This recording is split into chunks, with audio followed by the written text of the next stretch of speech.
Hello guys, welcome to our channel. నేనైతే ఈరోజు తిరుమలకైతే వెళ్తున్నాను. నేనైతే వైకుంఠ ద్వార దర్శనానికి వెళ్తున్నాను. నేను ఇప్పుడైతే తిరుపతి బస్ స్టాండ్లో అయితే ఉన్నాను. ఇక్కడ బస్ ఎక్కి మనం తిరుమలకైతే వెళ్ళాల్సి ఉంటుంది. తిరుపతి నుంచి తిరుమలకైతే టికెట్ 90 రూపీస్.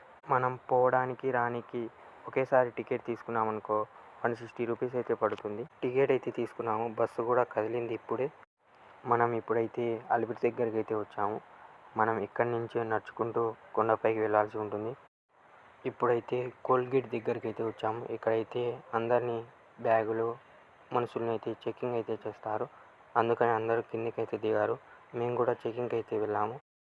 ఫైనల్గా తిరుమలకి అయితే చేరుకున్నాము. ఇక్కడ లైట్లతో డెకరేషన్ అయితే చాలా బాగా చేశారు. తిరుమల మొత్తం అయితే లైట్లతో డెకరేషన్ అయితే చేశారు. ఇప్పుడు నైట్ అయింది కాబట్టి మేమైతే భోజనం చేయడానికి వెంగమాంబకి అయితే వెళ్తున్నాము. గుడి దగ్గర లైట్లతో డెకరేషన్ చాలా బాగా చేశారంట. అందుకని నేనైతే గుడి దగ్గర నుంచి వెంగమాంబకి అయితే వెళ్తున్నాను. ఈ గుడి ఎదురుగా ఉన్న ఆంజనేయ స్వామి టెంపుల్. ఈ టెంపుల్ కూడా లైట్లతో డెకరేషన్ చాలా బాగా చేశారు. ఈ 10 రోజులు వైకుంఠ ద్వార దర్శనం ఉంటుంది కాబట్టి జనం కూడా చాలామంది అయితే వచ్చారు. మీరు చూడవచ్చు, గుడి ముందరైతే చాలామంది జనం అయితే ఉన్నారు.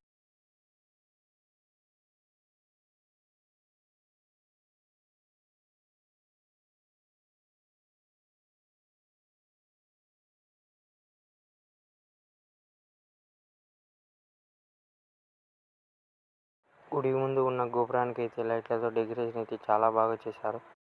మొత్తం గుడి చుట్టూ కూడా లైట్లతో డెకరేషన్ అయితే చాలా బాగా చేశారు. మీరు చూడవచ్చు.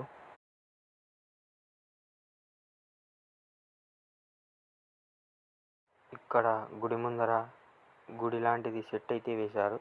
దీన్ని దర్శించుకోవడానికి కూడా చాలామంది అయితే వెళ్తున్నారు. మేమైతే వెళ్ళలేదు. డెకరేషన్ కూడా చాలా బాగా అయితే చేశారు. మీరు చూడవచ్చు. మొత్తం రకరకాల పూలతో అయితే డెకరేషన్ చేశారు. ఇక్కడ వెంకటేశ్వర స్వామిది అయితే లైట్లతో డెకరేషన్ చాలా బాగా చేశారు. మేమైతే గుడికి ఇటువైపు ఇచ్చాము. గుడి లైట్లతో డెకరేషన్ చేసిన వ్యూ అయితే చాలా బాగా కనబడుతుంది. ఇక్కడి నుంచి మేమైతే వెంగమాంబకి అయితే వెళ్తున్నాము. ఇక్కడి నుంచి రోడ్డు సైడ్ మొత్తం లైట్లతో డెకరేషన్ చాలా బాగా అయితే చేశారు.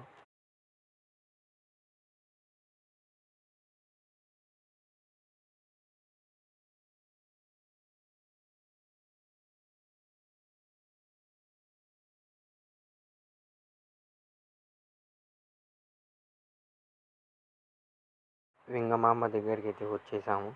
మేమైతే లోపలికి అయితే వెళ్తున్నాము. ఇప్పుడైతే వెంగమాంబ దగ్గర అయితే జనం అయితే చాలా తక్కువ మంది అయితే ఉన్నారు.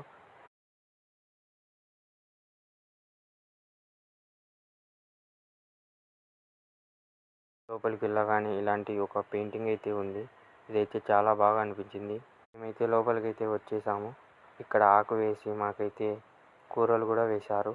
వెంగమాంబలో అయితే మొత్తం 4 డైనింగ్ హాల్ అయితే ఉంటాయంట. మేమైతే ఫస్ట్ డైనింగ్ హాల్కి అయితే వచ్చాము. జనం కూడా చాలామంది అయితే ఉన్నారు. మీరు చూడవచ్చు. ఇందులోకి ఒక వడ కూడా పెట్టారు.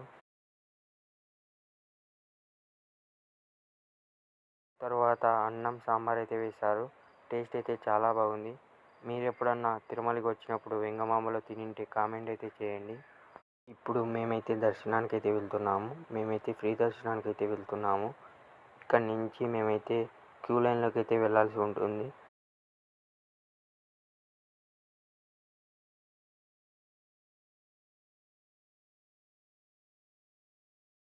మేమైతే క్యూ లైన్ దగ్గరికి అయితే వచ్చాము. ఇప్పుడు మేమైతే ఎంట్రీ దగ్గరికి వెళ్ళాల్సి ఉంటుంది. మేము ఇప్పుడే క్యూ లైన్ లోపలికి అయితే వచ్చాము. మాకైతే దర్శనం ఎంతసేపు పడిందో నేనైతే దర్శనం అయిపోయినాకైతే మీకైతే చెప్తాను. మేము రాత్రి 9కి అయితే క్యూ లైన్లోకి అయితే వెళ్ళాము.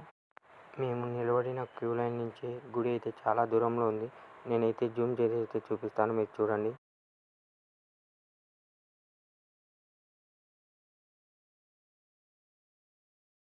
ఇక్కడ క్యూ లైన్ అయితే స్టాప్ చేశారు. అందుకే అందరూ అయితే కింద కూర్చొని అయితే నిద్రపోతున్నారు. మీరు చూడవచ్చు.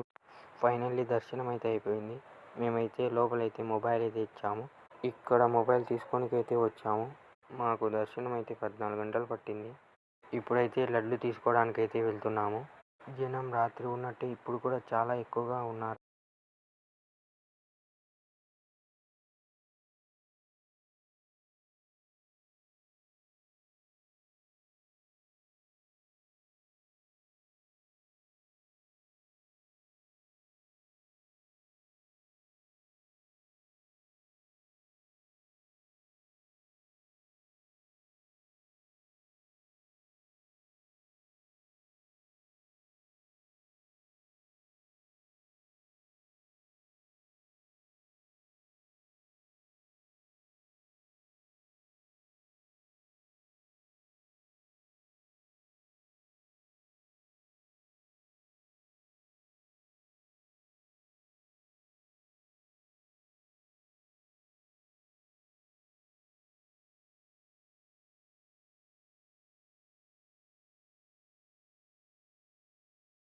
ఇక్కడి నుంచి అయితే లడ్డు కౌంటర్‌కి వెళ్ళాల్సి ఉంటుంది. మేమైతే లడ్డు కౌంటర్ దగ్గరికైతే వెళ్తున్నాము.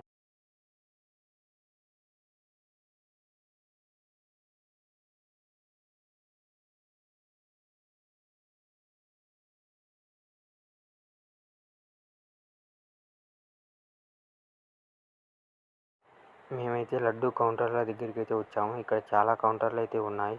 జనం కూడా చాలామందైతే ఉన్నారు.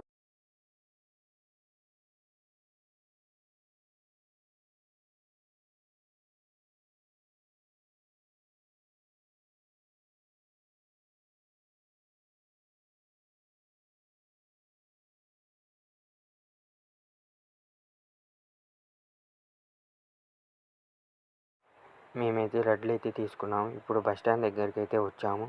మరో కొత్త వీడియోతో మళ్ళీ కలుద్దాం.